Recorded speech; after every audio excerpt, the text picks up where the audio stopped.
नमस्कार.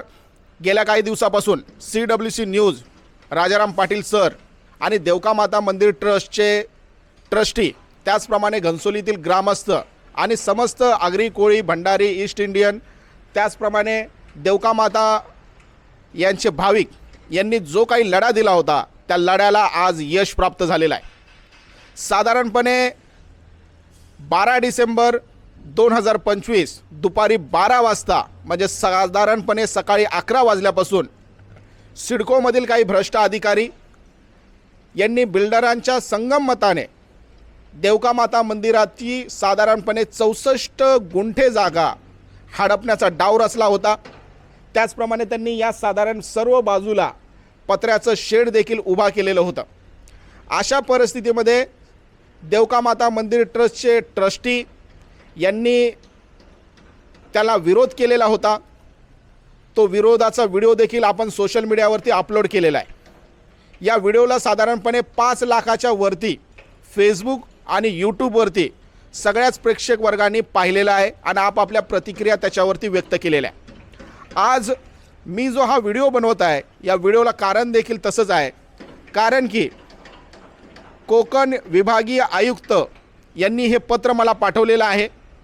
कारण की CWC न्यूज यांनी आजपर्यंत जेवढे काही आंदोलन असतील, मोर्चे असतील, गोरगरीब यांच्यावरती ज्या ज्या ठिकाणी अन्याय अत्याचार होतो त्या ठिकाणी CWC न्यूजने अत्यंत प्रखरपणे गोरगरिबांची बाजू मांडलेली आहे.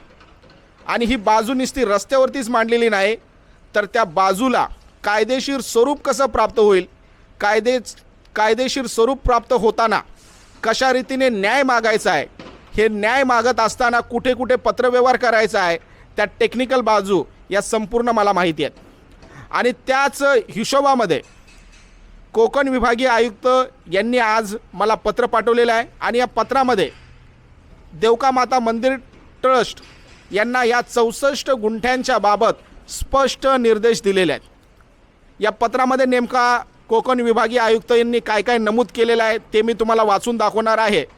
मात्र तत्पूर्वी दिनांक 12 डिसेंबर 2025 रोजी साधारणपणे दुपारच्या 12 वाजता सिडकोचे काही भ्रष्ट अधिकारी यांनी पोलिसांचा फौजफाटा घेऊन ज्या पद्धतीने हे मंदिराचं बिल्डराला हस्तांतर करून देण्याचा प्रयत्न केला, त्यावेळी हा CWC न्यूजचा संपादक त्या ठिकाणी त्या अधिकारी वर्गांना प्रश्न विचारण्यासाठी भिडला गेला होता.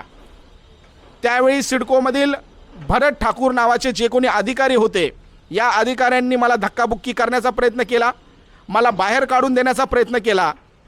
त्या भारत ठाकूर यांची देखील येणाऱ्या काळामध्ये विभागीय चौकशी होणार आहे की त्यांनी कोणत्या नियमाखाली हे सगळं कृत्य केलेलं आहे आणि संपादक यांना कोणत्या नियमाखाली त्यांनी धक्काबुक्की करून बाहेर हुसकावून लावण्याचा प्रयत्न केलेला आहे.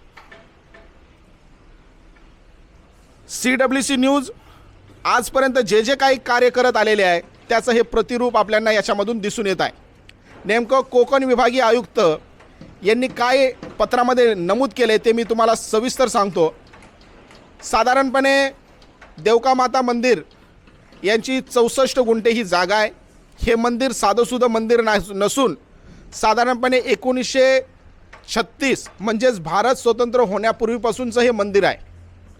आपल्या सगळ्यांनाच माहिती आहे आणि कल्पना आहे की ज्या ज्या ठिकाणी अशा स्वरूपाचे देवस्थान असतात, या देवस्थानाची कुठेही नोंद केलेली जात नाही किंवा इवाना आपले जेवढे काही पूर्वज आहेत त्यांनी देखील या प्रकारचे त्याच्यामध्ये हस्तक्षेप केलेले आपल्याला दिसत नाहीत.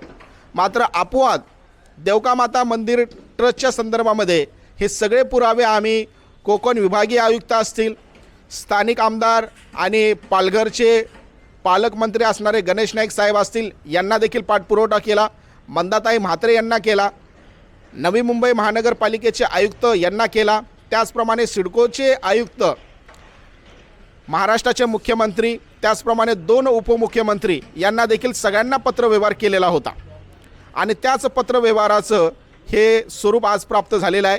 कोकण विभागीय आयुक्त यांनी स्पष्ट याच्यामध्ये नमूद केलेलं आहे की देवकामाता मंदिर ट्रस्ट यांची जी काही 64 गुंठे जागा आहे, ही जागा देवकामाता मंदिर ट्रस्ट यांना सुपूर्द करण्यात यावी आणि त्या पद्धतीच्या जेवढे काही नियम असतील, अटी असतील, अधिनियम असतील आणि कायदे असतील, त्या कायद्याच्या अनुषंगाने तुम्ही याच्यावरती लवकरात लवकर निर्णय घ्या, अशा प्रकारचा स्पष्ट आदेश कोकण विभागीय आयुक्त यांनी ठाणे जिल्ह्याच्या कलेक्टर यांना सुपूर्द केलेलं आहे. आणि तशा प्रकारचं पत्र त्यांनी मला हे पाठवलेलं आहे. हे पत्रक देखील मी सोशल मीडियावरती टाकणार आहे, जेणेकरून आपल्या वाचक वर्गाला समजून येईल की CWC न्यूजने ज्या पद्धतीचा लढा देवका माता मंदिर ट्रस्टच्या जमिनीच्या संदर्भामध्ये दिलेला होता, तो लढा जवळजवळ 80% जिंकल्याच्या स्वरूपामध्ये आहे. याच्या पुढे नवी मुंबई असेल, ठाणे असेल, पनवेल असेल, रायगड असेल, ज्या ज्या ठिकाणी सिडकोने स्थानिक भूमिपुत्रांच्या जागा सिडकोच्या नावाखाली हस्तांतरित केलेल्या आहेत आणि या जागा हस्तांतरित करून त्यांना 12.5% योजनेचा लाभ मिळालेला नसेल किंवा एअरपोर्टच्या ठिकाणी 22.5% लाभ मिळाला नसेल, आजपर्यंत ज्या ज्या भूमिपुत्रांना जमिनीच्या संदर्भामध्ये काही प्रॉब्लेम असतील, त्या सगळ्या भूमिपुत्रांनी मला येऊन संपर्क करावा. माझा नंबर मी तुम्हाला या ठिकाणी देत आहे आणि त्या नंबरच्या आधारे तुम्ही मला संपर्क करू शकता की जमिनीच्या संदर्भामध्ये काही प्रॉब्लेम आहेत किंवा सिडकोचे अधिकारी जमीन गिळकृत करण्याचा प्रयत्न करत आहेत, तर या सगळ्यांवरती मी तुम्हाला शक्य होईल तेवढी मदत करेल. आज आपल्यांना कोकण विभागीय आयुक्त यांनी जे हे पत्र पाठवलेलं आहे, याच्यावरून स्पष्ट दिसून येतं आहे की देवका माता मंदिर ट्रस्ट यांना 64 गुंठ्याची जागा हे मिळणार आहे.